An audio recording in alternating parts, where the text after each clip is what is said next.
Welcome to episode 20. Woo! Officially, we said this, I think, apparently we said this last time, but it is actually episode 20 because technically this is going to be the 20th episode that we've actually uploaded. But there's been 22. Yeah, me and Ben were saying earlier, there has been some hidden episodes which were never released. We're forming a bit of an archive. So they were just too awkward. Exactly. Yeah. It was like just an hour of us not saying anything. So when we eventually have our fan club and our Patreon, we're going to, for a bargain price of $99.99 a month. Yeah, it's always $9.99, isn't it? It's $9.99. $99.99. Oh, Yeah. Extra spicy. Exactly. Extra spicy. So speaking of extra spicy, we're going to be talking about terms and conditions today. Ooh. We've all been there. We've all signed it. Maybe we should look at the terms and conditions for hot sauce. That thing that we all find so boring, but it is actually a world of scary stuff. How many of them do you think say like "I own your soul" now?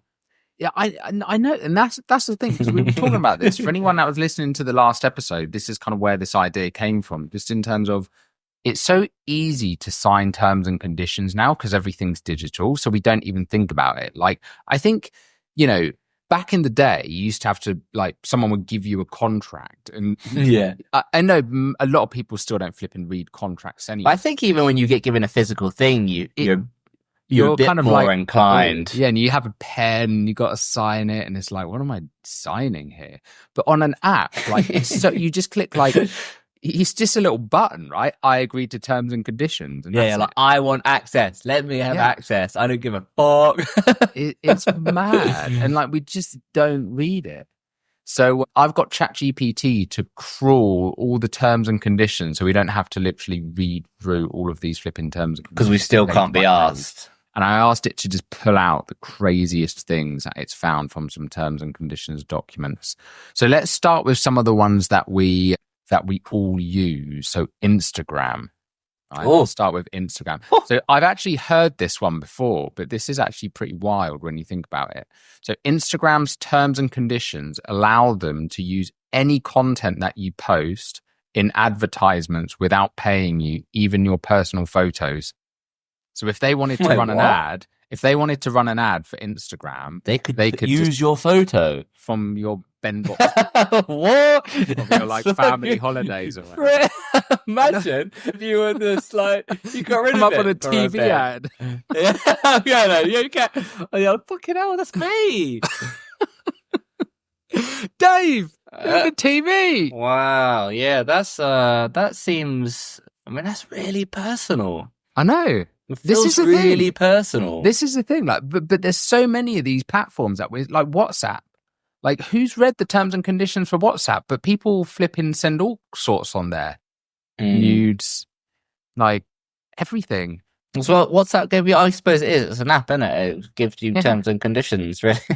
I mean, look, they help, and this is a crazy thing about it. They kind of have, like, all these privacy policies. They have, 256-bit encryption, whatever the hell that means. But the terms and conditions kind of override that, right? Yeah. And, like, even if they're encrypted, they can still build in terms and policies that completely just screw you over. Yeah, and it is one of those things where it's like, well, you are, as much as you're like, yeah, but it's my profile. You're like, yeah, you're on their platform. Do you know what I mean? And I think that's a weird detachment with a lot of social media, is it?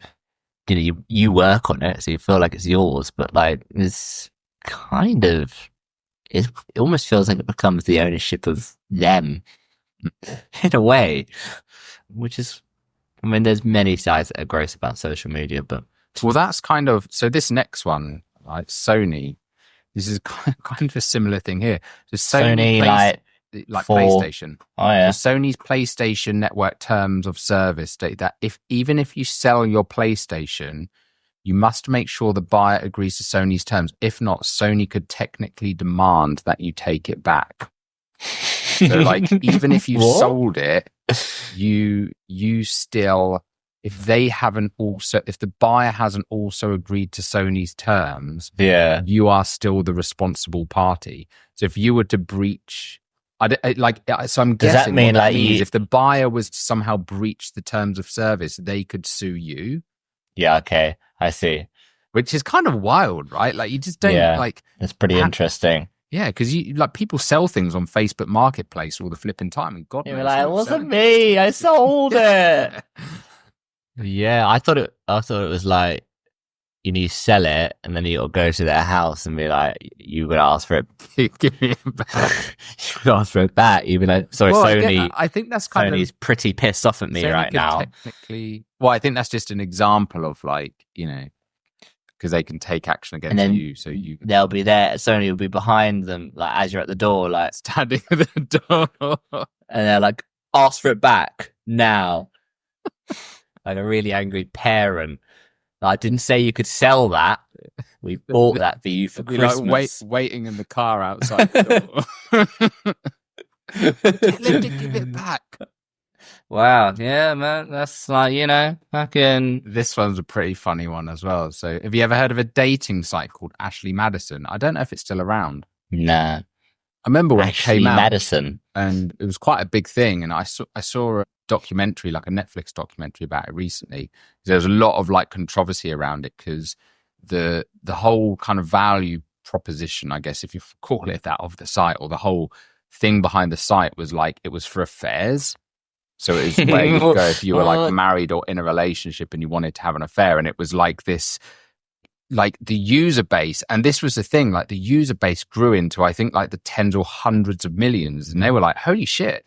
If you look at the numbers of how many people are actually married, what are the flipping percentages in terms of how many people are just on this site alone? And it's actually a really fascinating documentary because it kind of shows this human craving and need for going against the rules and breaking rules. There's maybe just the framework that we've created about relationships is just a weird dated construct, and we haven't been offered a language or the framework to maturely maneuver outside of it. So we're like, no, I'm going to go on a dating site. And then you go on it, right? And then you see your partner on there. And you're like, I don't fucking believe this. It's like that, what's that song? If you like pina coladas. Oh, yeah. It's about something like that. That's what it's about, yeah. Yeah. It's writing to some woman, and then they meet up in a bar, and it's like, wow. Yeah. It's crazy. But anyway, so without getting too distracted, but it is worth watching because it's super. Yeah, no, that sounds fucking crazy. Really crazy story. And there's this whole moral implications. Is this even legal? And they had all these, because of their terms and conditions were so watertight. And this is an example here. It actually says in their terms and conditions, there is a clause saying users must not use this site for cheating or having affairs. the actual web, the whole website was around, this is where you go to have an affair. But I guess that's kind of that. Yeah, I mean, that was their whole argument. They were like, we built a platform, but we don't agree with it. It's like, yeah. Well, I think that about advertising, and I get it. It's sort of they advertise it, therefore maybe it's and that creates demand. But maybe there are some things that we actually just don't need at all. And, it creates this kind of mass hysteria where we all think that we want this product, and therefore we end up just creating junk. I think adverts, they do that a lot. Very little of the stuff that is sort of brought to us is, there's a large percent which is just junk, and then there's an actual amount which we generally need. I think there's just so much which is just pointless and really abusive to your social, your basic psychological, the way that the language that they use. And I'm like, it is kind of cruel, because if you weren't addicted to you shopping or something, you know, you're going to fall for that so easily. I was like, you're literally being robbed. You could be like, yeah, this person mugged me. Or you could be like, yeah, I saw an advert and then I bought that thing. I'm like, well, there's a fine line. I was like, because you didn't necessarily, your life was fine. And then you saw the advert and you're like, oh my God, I really want that thing. And then you look at more adverts and you're like, oh God, I really want it even more. It's abusive. Like adverts are kind of abusive. I think sometimes it's good to know what's out there. I get it. But there's just a lot which is just junk. It's like adverts for children, isn't it, really? Toys. Do you remember seeing stuff like that? And it's sort of like, they don't fucking need an advert. Yeah, true. I guess, yeah, I mean, that's the nature of a kind of capitalist society. Adverts.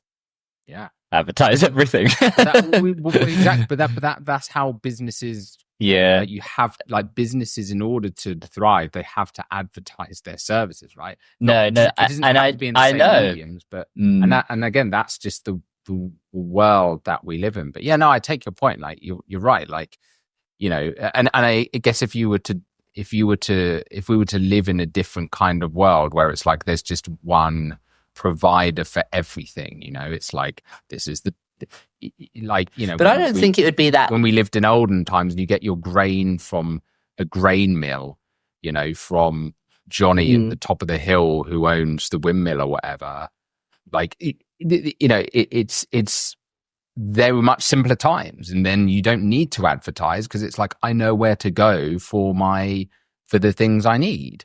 But when you start introducing the concept of businesses and innovation and independent things that can exist in order to get people to know about it, there has to be some form of advertising. That doesn't necessarily mean, like, you know, running Facebook ads, but even just if it's like cold calling or maybe putting a leaflet under someone's door, like, that's a form of advertising, right? But it's doing the same thing. To your point, you are kind of, it is technically still be abusive because you're kind of like, even those leaflets they put under your door, if they're good, they are somewhat targeted. Yeah. So it's kind of predatory, I guess. Yeah, exactly that. Because it's not just like access. It's not just like, here's what's available. And I don't think it'd be that flat in terms of here's the one item. Here's the only item, and we do really good at this one item. I think probably have more types of availability. But yeah, where are we going with the terms and conditions? That was a whole other discussion we kind of got off on. I think the one we were just talking about Ashley Madison, weren't we? So, oh yeah, get this one. This is quite funny. So there's a cybersecurity company called F-Secure, and they ran a test where in their terms and conditions, they put in there that you agree to give up your firstborn child in exchange for free Wi-Fi. What was this? It's a cybersecurity company called F-Secure. And it was a joke, but they actually put it in their terms and conditions to see if people would stop signing it, but nobody even read it. That's actually quite funny. That's quite good banter. CEX did something like that. Yeah, didn't they? Have they come up? Game Station.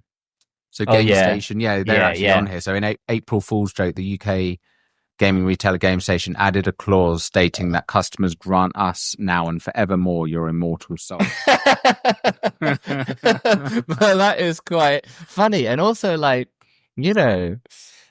Yeah, maybe they do. Maybe they actually do own those people. So imagine, like, you don't know what's going to happen when you die. No, you don't know what a contract means. It's not just you clicking a button. You don't know what it means in the afterlife. Many souls were lost that day. I mean, that's a kind of interesting. It is, though, because it's also just like your values and what you believe in. Do you know what I mean by that? And if you say something like that, and it really upsets you. I mean, they voided it. It is they did officially void it after. But I agree. Like, there's certain, you like, could feel religious disturbed by that. Yeah, if you're quite spiritual or quite religious, that could actually be quite a traumatic. We should have fucking read the terms and conditions, couldn't you? Yeah. Yeah. Wow. I mean, you know, it was quite funny. So this bold move, guys. this is a good one by Apple. Well, it's an interesting one by Apple. So in Apple's developer agreement, so if you're developing apps for the App Store, it forbids using its software for the development, design, manufacture, or production of nuclear missiles. Fair enough, I guess. But also time travel. So you're not allowed to develop, design, or manufacture apps for time travel. I think it's probably is out there. Yeah. I think they've got something cooking. That's the new... The Apple Time Travel 5000. It's in the new watch, isn't it? Yeah, it's going to be in like the iPhone 20. I think it just the new. What is the Apple Watch? It's just a smartwatch. Just what's it called? Has it got a name or just an Apple Watch? Yeah, it's just the Apple Watch, I think, isn't it? Like that thing in Harry Potter where they spin the thing around. So you just like, oh yeah, now features time travel. I can imagine the advert. But you just think like it's so specific. Like nuclear missiles, I get that, right? Like that's fair enough. But time travel, like why would you put that in there? And like it's so specific, and it kind of almost isn't funny enough to be a joke. It's not like that ridiculous. Yeah, there must be something. Well, no, it's ridiculous, but it's like something they are working on. They patented some sort of because they do. Like Apple does have such a monopoly on the app marketplace, whereby like by adding that in, if they know they're working on something, they can just like eliminate the competition. So when somebody else, when the invention for time travel finally, happens. They've kind of just prohibited anyone from launching it kind of mass market as an app, at least, because they're blocking developers doing it on the App Store. There's something there. I guess, maybe in terms of like, I guess I just kind of went into my brain and thought, well, like when you dream and you're like, and it sort of feels like you're there for years and you're like, it's only been a few minutes. And I guess maybe we could get to the point where we create some kind of VR experience that sort of stimulates the brain enough that you feel like you have a large amount of information, like a dream, and then you come out and it's only been 2 minutes. So maybe in VR, in the end, you'll be able to live a large amount of time.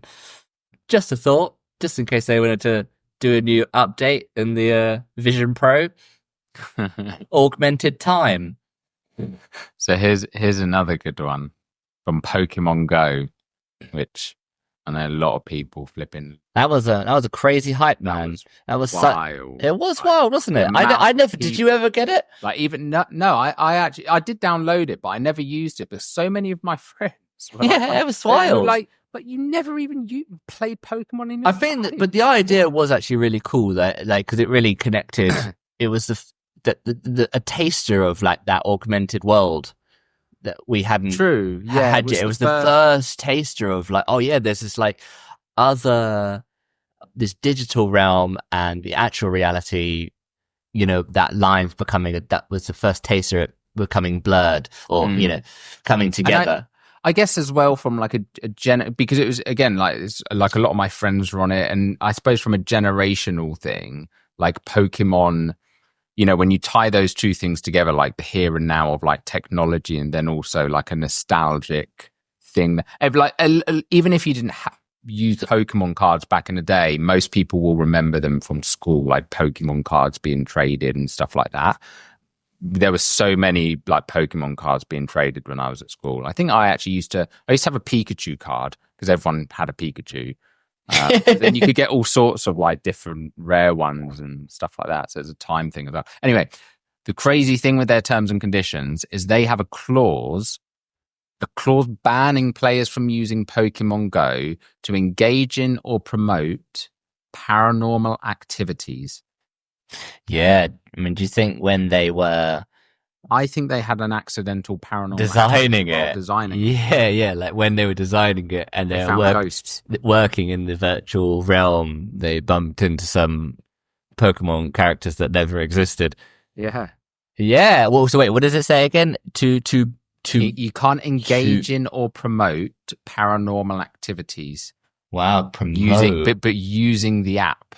Like you can't, so banning players from using the app to engage in, like, using the app to engage in paranormal.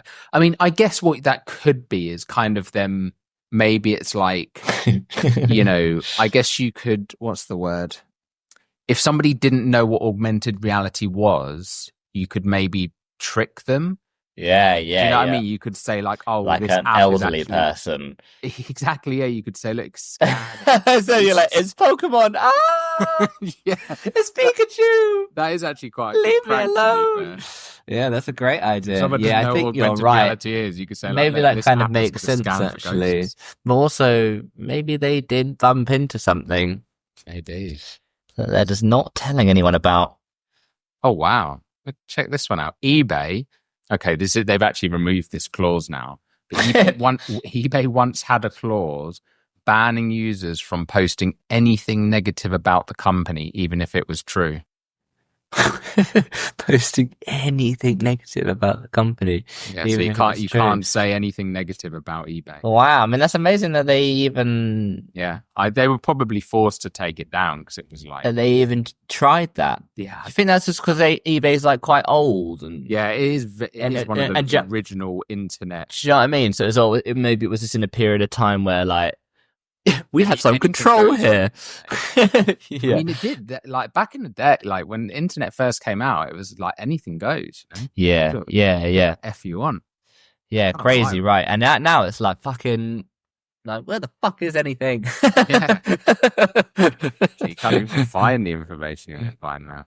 Yeah, fucking crazy. What else have we got here? LinkedIn. LinkedIn terms give them the right to change their terms at any time without notice, meaning they could suddenly add any restriction they want. Wow, okay, that's pretty crazy. What does that mean? They could. Well, I guess you'd still have to sign up. You'd still have to agree to the terms. They're basically just saying they can change the terms at any time. Although I feel like most of them can do that, but without notice. Because that's implying that they can change it. And they don't have to. You don't need to sign. You don't need to sign it again. Yeah. How does that? Like, surely that can't be legal. Imagine you in the journey of like looking all this up. You found like one really big, like major, like thing on LinkedIn. You know that platform we're all on. Everyone's like, "Oh my god!" And they've just been changing it. You better read over that. You better read over that terms because they might have changed it. I don't fucking know. We're gonna get the podcast's gonna get shut down now. Netflix, you might have to pay. Netflix terms once stated that if you shared an account with someone and they changed a password, you might still be charged for the account, even if you were in a relationship and broke up. They actually stipulated that in the contract. Well, I guess it's an intimate part of people's lives, isn't it? Yeah, they probably had so many people saying, "Oh, but my girlfriend or my boyfriend left me," kind of thing. So then they had to like add it as a contractual clause, which is actually pretty crazy to think about, but it makes sense. That's Netflix, man. It's an intimate part of people's lives. Wow. Okay. Here's another one for like development platforms. So Microsoft. So Microsoft Azure AI service. So this is again like So if you're developing an app, you can use their AI service. Microsoft Azure's AI service forbids using its software to build automated decision-making systems that manipulate human behavior. What's this for? Automated decision-making. Who's this with? So basically, they're talking about mind control. So you can't build mind control devices using Microsoft's AI services. Oh, but please. What? Exactly. Why else would you flip and use their services? If not to, take over the world. That's literally why I got it. And to be fair, they're also like, does that mean you can do that quite well with your Microsoft's AI thing? I think they're basically like, well, this works really well for mind control. Maybe we just write in the contract. It does seem. I feel like they put crazy. It in. Like they're so specific. Yeah, they are. It does almost feel like there's a reason for that, right? Yeah. There's some link between like specificity. Yeah. Wow. I mean, I'm sure AI does have some understanding on, mind control. And I'm sure you could use it like that. I mean, all these things are AI. I mean, anything that's a collaborative tool, you'll find a way. Here's a good one from Tesla. I have never read the Tesla terms of service. Oh, Tesla's God. terms prohibit using their self-driving technology while operating a tank or any military vehicle. So, as in, if you put like the driving technology into a tank? No. So you can't. So obviously, in their cars, it's got like self-driving technology. So they're saying you're not allowed to use that technology whilst you're operating a tank. I just don't know how.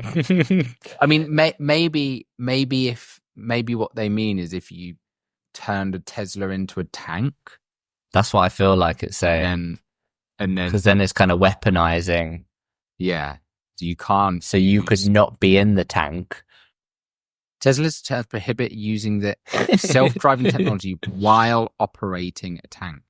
While operating a tank. Well, it does make it more sound like, you're in a tank. Well, yeah, actually, you could be in a tank and you could, because like, for example, you can use like the Summon app to drive your car to you. Yeah, that's what I mean. So you're in a tank and you want to bring your car to you. Yeah, and you're like, come to me, and then you get out your tank, you get in Tesla, and then you fuck off. Exactly. They were like, I'm afraid that's just too badass. No, sir, you can't go from your tank to your Tesla. That is so. I think that's basically it. Really, it's pushing it. You can't do that. You can't do that. That is kind of great, though. What else have we got? Starship Technology. Oh, these are the guys that do the little. Have you seen these in like? I've never actually seen one in person, but I think they have got some in London now, like delivery robots. Oh yeah, I've heard about TV. I've heard them in other big cities. Heard about them in other countries. Yeah. Like are they in London now? Yeah, I think I have seen one in London. I sort of would have thought, like, I don't know, which is kind of funny. I just sort of, in the same way that in other countries, they go into a shop and they leave their bike outside and it's cool, man. I don't even need to lock it. But I always sort of felt like if we get robots walking around delivering food, people are going to be like, fucking sick. Free robot. Well, this is like, so what one of their clauses, Starship terms say that if their robots accidentally injure you, you waive all rights to sue them. Does that mean you can't sue them? You can't sue the company if the robot accidentally injures you. You can sue them if it injures you on purpose. Okay. But you can't sue them if it accidentally injures you. Wow. Yeah, I mean, yeah, well, I guess so. I mean, but that's kind of interesting because it feels like if you had, like, you could probably sue the council if there was, like, a hole in the road or something. Yeah, true. Yeah. That is and it's sort of like, well, that's a mysterious fucking walking robot dog. You're like, I didn't see that one coming. So it does feel a bit like, but I guess, yeah, no, it's like fucking, look where you're going, isn't it? I guess I get it. Interesting thing, actually. But it's true. It's not like that is interesting, though. Wow, Facebook have I mean, I'm guessing this applies to Instagram as well. Not a term, sorry, a clause that states even if you delete your account, Facebook can still store and track some of your data. Yeah, I think I actually remember that from The Social Dilemma. Have you seen that? Social Network. No. What was it? Social Dilemma. Social Dilemma. The one about. It's all about. Yeah, like the inception of. Yeah. No, that is right. That was a good movie, actually. It was a good movie, yeah. And it's like, very worth the reminder. But I think it does say all that sort of stuff. It's pretty nuts, right? It's like, it's just there. Forever. It's the same. Yeah, I mean, even with that Instagram one, like they own they can do whatever the hell they want with your. Does that mean like like that? Because you like so they could use your photo. Imagine if you delete it and then you still see your face in the fucking advert. You're like, yeah. I mean, that's pretty wild. That is pretty wild though, because that just feels like a basic right to leave a platform. Does feel like kind of a basic, like you should be able to do that. Here's one from PayPal. The terms of service in PayPal ban transactions relating to extraterrestrial activity, time travel, and psychic readings. That's Wait, you can't use PayPal, so I can't use a transaction. You can't use PayPal's you can't make they ban transactions relating to extraterrestrial activity, time travel, but psychic readings I find surprising, because you'd think like there's so many. There must be loads of people that are using a contactless, like a PayPal, like iZettle, and they're like, let me give you. There's loads of people that are definitely breaking that, and also must be loads of people like paying for time travel services. Time travel services. No, I was going to say like an extraterrestrial transactions relating to extraterrestrial activity. Yeah, it's quite activity. I mean, that's pretty broad, though. That's kind of like, I don't know, it's anything. Yeah, there's a lot of people breaking that, guys. You might want to, you might want to look into. In case you are psychic and you're using PayPal, get off it. Disney's terms of service. Disney's terms prohibit using their streaming service to create weapons of mass destruction, including a Death Star. That's like, is that? That's got to be a joke. That's a joke, isn't it? It's quite. Well, I mean, it's probably. I guess it's one of those things where it's kind of like you don't need to say that, but maybe they probably have added it like.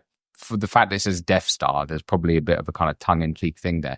But it's kind of one of those things where it's like... It's also true as well. It's also true, yeah. We don't want to use our app to make a weapon of mass destruction. Yeah, is it? Because there are ones like that seem like they are stupid. But then there's definitely, you're right, there are definitely ones where they're so particular and not that extreme. It implies that they're up to something. What else have we got on here? Uber. Oh, yeah. Oh. Come on, Uber. Uber explicitly bans using their service to track or follow someone without their permission. Makes sense. I mean, that's totally fair. That's so well done, Uber. Yeah. Thanks for telling us that, AI. I was worried sick. I mean, fucking, I guess it's one of those things where, like, what do you do? Well, maybe when a app first comes out and its shit isn't regulated, there's probably plenty of stuff that they learn. This is a kind of interesting one. So there's, there's a lot of discussions around this of like just phones and devices, like especially law enforcement. There's this whole thing of like, who can the government access your data? Like what level of clearance has access to your data? Should anyone have access to it? So the Ring doorbells you can get, and they do like video recording. Fucking everywhere. So Ring doorbells, their terms say that their cameras can collect and share data with law enforcement without your permission. Whoa, really? So, like, I could just call in and, I mean, obviously you'd have to prove your identification, presumably, but hello, you could just request that information. A lot of these things you'd have to. I don't even know. Like, something's pretty nuts, though. Bad. That's like a wild amount of like, because that's the whole thing with people just become their own type of CCTV. Yeah. Well, this is so this is a whole debate of like, have you heard of Telegram? Yeah. So there's a whole thing with like WhatsApp, where I think WhatsApp or Facebook, who own WhatsApp now, have said that they actually do, I believe, or will give data to government officials. Like, like secret set, like if something's really, got to a certain, like it's a terrorist threat or something like that, then they will give away that data. But Telegram have like said, we're not going to, like, even if you think there's a terrorist threat. Yeah, that was a whole thing, wasn't it? Yeah, and I think I can't remember. I think the guy that founded it ended up getting like taken to prison or something. Really? Because he wouldn't comply with all these governmental legislations. And this is, it's an interesting one, right? It's a kind of interesting debate because people do want privacy. I mean, the way I kind of see it is like, well, I don't plan on using WhatsApp for anything that is going to get me on like the flipping government's most wanted hit list. I don't really care anyway, right? I'd imagine they've got more important things to do than just spying through random people's messages. But maybe they don't. Like, who knows? And I'd imagine it's all kind of, I don't know, you can't even imagine. I guess it must be just AI read. Yeah, oh yeah, for sure. Yeah, there'll be like trigger words. It would be too large to even like possibly just one guy. So we've had a client a while back who did like, I mean, there's a lot of these platforms now, but they do like AI data, what's it called, like moderation. So it will do exactly that. So you can so similar to like, let's say, for example, Facebook or Twitter wants to have content moderation on their platforms. You can kind of say, right, these are the things we want to look out for. And the AI will then flag it to a human and say, hey, we've noticed this suspicious activity. Can you review it? And then the human will have the kind of final say in it. But you could effectively use it for that, right? Even to monitor like WhatsApp chats. And there'd be like a tolerance of like, I don't know, if this person is using the word like nuclear bomb more than a certain amount of times, and there's all these other criterias, then it will probably flag something up, right? Yeah. It's pretty crazy. TikTok. If you submit any ideas to TikTok, the terms say they can use your idea without paying you. Classic. Wait, what was? So basically, if you contact TikTok, I think some of these apps like actually have like a feature suggestion on a lot of the apps now, where you can kind of suggest a feature. So they're basically saying like, if you suggest something that's like a really good feature and they use it, all right, it's like theirs. To pay you, yeah. It's kind of like tough shit. Thanks for the genius idea that we're gonna make. That's fucking amazing. Millions of. Yeah. Fair shout. Yeah, I guess fair shout. Yeah, totally. And I was like, well, like you fucking make a platform then. Sure, I mean, well, that's what we got. Oh yeah, look, this is actually this comes back. This is just saying, like, as a summary, like 90% of companies do include this clause that say they can update their terms at any time and they don't have to notify you. It's your job to check. So you should be regularly. So as part of the clauses in these contracts, they say we can change these at any time without notifying you. So it's your job to be constantly checking in with the latest terms of service. That's wild. Crazy. That's fucking crazy. So that's like an overriding clause to all of these is like, hey, if we want to fuck you over, we're going to fuck you over. Yeah. So like just by virtue of you. Though. Yeah. Well, I guess it's kind of one of those things where it's like, I suppose with an app, right? It's like every time you log into the app, it's your responsibility as the user to check that terms of service on that day. Yeah. Because otherwise, like even just by virtue of opening the app, you are agreeing to whatever they've decided to change the terms of service to. Yeah, it's flipping crazy. I wonder how often they do sort of do that. No one will fucking know. You check it, one day. Yeah, that is really crazy. I mean, and that does seem like majorly problematic. I also wonder how like powerful they are, the terms and conditions. As in, like, I don't know how fucking it works in a courtroom. I mean, I wonder if, like, when it's a ridiculous thing, they're like, well, this is obviously fucking stupid. Yeah, it's resources, right? Like, everything is resources. Like, to take anything to court, even though for these billion-dollar corporations, like, it's, they can afford it, but it's kind of like, do we really want to waste our time on this tiny, stupid little thing? Like, I would imagine, for example, that if you were being used in an Instagram and like a Facebook ad, for Facebook and your picture is on there, if you emailed someone, well, there's a good chance they just wouldn't respond at all. But I think if you did speak to their customer service, they probably would just get it taken down instead of, because, and I think this is a thing that a lot of companies realize now as well, is like, there is definitely like, if you imagine, like, if I made a TikTok and saying like, look, I'm in a flipping Facebook ad, that would probably quite easily go viral. And then the potential reputational damage to Instagram or Facebook, it's not worth it, right? So if I've emailed them, it's kind of like, let's just flip and take it down. Let's just deal with it. Mm-hmm. Do you know what I mean? Like we've got a million other users, hundreds of millions of other users whose pictures we can steal. Let's just get someone else. Or they'll just be like, fuck you. Yeah, but that's the thing. And I think like there is an element of risk where anyone can go viral, especially with stories like that. Yeah. And I think these companies are getting more kind of aware of that now. It's kind of like, is it really worth the risk?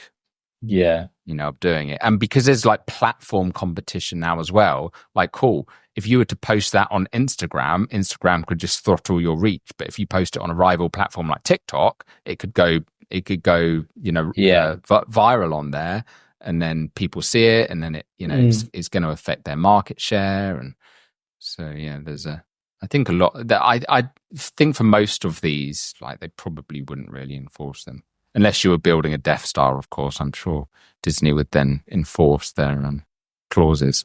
I don't know what they'd do about it. Like if you built a Death Star, they'd do about it. And they'd be like, "You got the job, kid. Exactly. You got the job. If you built the Death Star, they won't fucking sue you. They ain't They'll gonna do hire shit. you." Yeah. I mean, that's amazing. Yeah. Yeah. I mean, you know, fair. How's your life going to change after this revelation? You can read all the terms and conditions now. I definitely think I'll like give it a skim.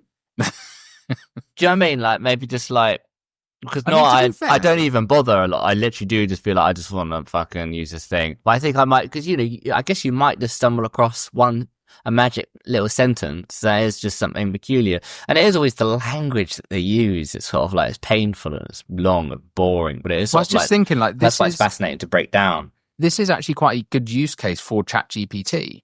Do you know what I mean? Like if you go on any platform, you can just copy paste it, and copy the link. Yeah, you could just copy the link and say, read this terms of service and tell me anything that sounds dodgy or crazy. Yeah, just yeah. That's it. Collaborative tool, you know. There you go. I feel like we've actually ended that with like a good practical tip for once that people can take away and implement.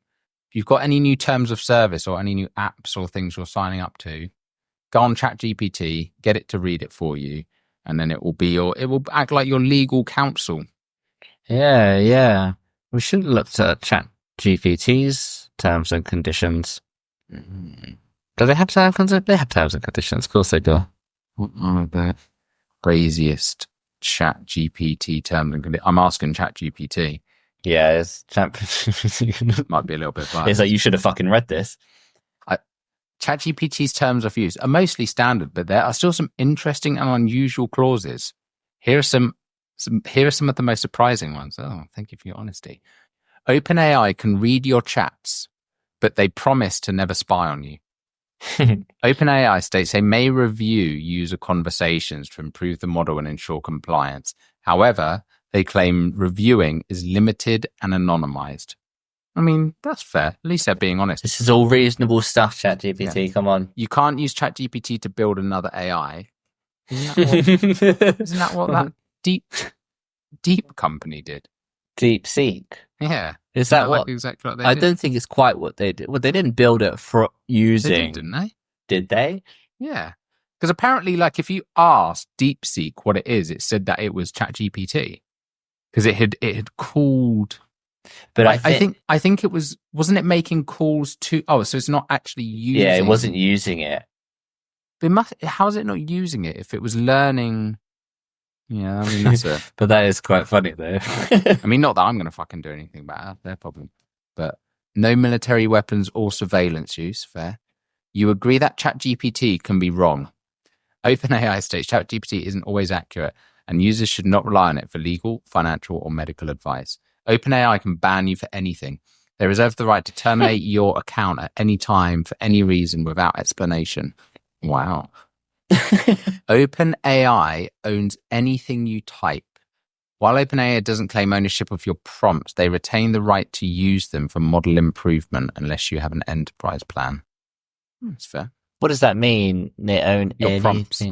What does that mean? Like if you have a prompt, like, create a story for me in the style of Shakespeare, blah, blah, blah, blah, like that's a prompt to the AI. They can kind of they own that. But what it generates, the story, let's say, do they own that? No, well, I What's that yeah, mean? that I don't. I actually don't know about that. That's a good question. I don't know. Yeah. If ChatGPT steals, if ChatGPT or steals copyrighted content, it's your problem. OpenAI isn't responsible if ChatGPT generates copyrighted material. You are. I mean, that's true though, because it can't. Like, it will very often, like plagiarism, right? Yeah. That's funny. I mean, all these like, uni kids are like, I swear, I thought I was being unique. No, OpenAI. That's kind of funny as well, because I feel like it's almost like, even if you asked it not to be, it's like almost like a natural flaw that it's actually quite easy to do. OpenAI can also change the rules whenever they want. Terms can be updated at any time without prior notice, so your responsibility to keep up.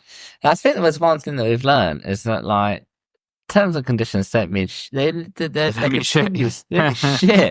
They literally don't mean shit. You sign a thing, right? That basically means they can change. You're safe at any point. You're safe for now. Yeah. That's what it should say. You're safe for now. Click here. It's like we own your eternal soul. At least, like, when they wrote that, we'll own your soul forevermore. We'll game something. At least they were being honest, at least they were just like, because that's basically what they do. They basically all own our souls because they can write that in at any moment. Wow. Well, there you go. Read your terms and conditions. Read your motherfucking terms and conditions, people. But yeah, no, you're right. Use ChatGPT. Shorten it. We haven't got time for that. Make them shorter, briefer. Bullet points. I'm talking... They need to squeeze it into like 10. Just a list of 10 things. I do want to start using it more for stuff like that. There's a guy in our team actually who's really good with ChatGPT. Like, he almost like overuses it sometimes. Like, for anything, like if you send him like a Loom video, he'll stick my Loom video into ChatGPT and be like, summarize it. I'm like, fuck, just watch my fucking video. Stop, like, get ChatGPT to like summarize everything. Listen to my video. I feel fucking violated. It's like, you can't even bother to listen to my fucking 7-minute video. Yeah, it's a fine line, isn't there, between... we are going to get to that stage eventually, right, where we've all got these like AI chips, and like someone will be talking to us and we'll just be like, AI, just summarize what the fuck they said. I can't be bothered to listen to. Give me the lowdown, especially for people like me who've got fucking ADHD and I go on a like 10-minute waffle about like the smallest topic. I mean, I've already got it on my phone. ChatGPT? No, but the AI feature in it, and you can summarize. Okay. Is that on the new? Oh, you got the new one, haven't you? Yeah, and it will just summarize emails, texts. I mean, it is useful, to be fair. I should use that more often. Do you actually use it? I recently have. I've only just sort of like learned to do all that stuff. I think it's all great. There's also like a feature which is like if you're making like, notes, you're like, sending someone like, what do you need from the shops? You can write it all, and then there's like a pen, and you can circle it, and it turns all your entire shopping list into a picture. Oh, really? So then I could just like, and then you could look. You'd be like, all right, yeah, chicken. Milk. Yeah. I just thought that was quite. I mean, there's a lot of it. It's like, it's nothing that new, but they are handy tools, man. I think, yeah, totally. Yeah, it's pretty neat. Cool. All right, guys. Well, hope you enjoyed that. Hope you all have fun looking over your terms and conditions. We need to write some terms and conditions for the show, I think. You do actually, yeah. For any listeners, terms and conditions may apply. Terms and conditions. I'll just create one of the. We'll just do that fast forward. Yeah, terms and conditions may apply, and one at the end as well. Listening to this could be something interesting. Love it. Farewell, peeps. We'll see you in the next one. Bye-bye. Bye.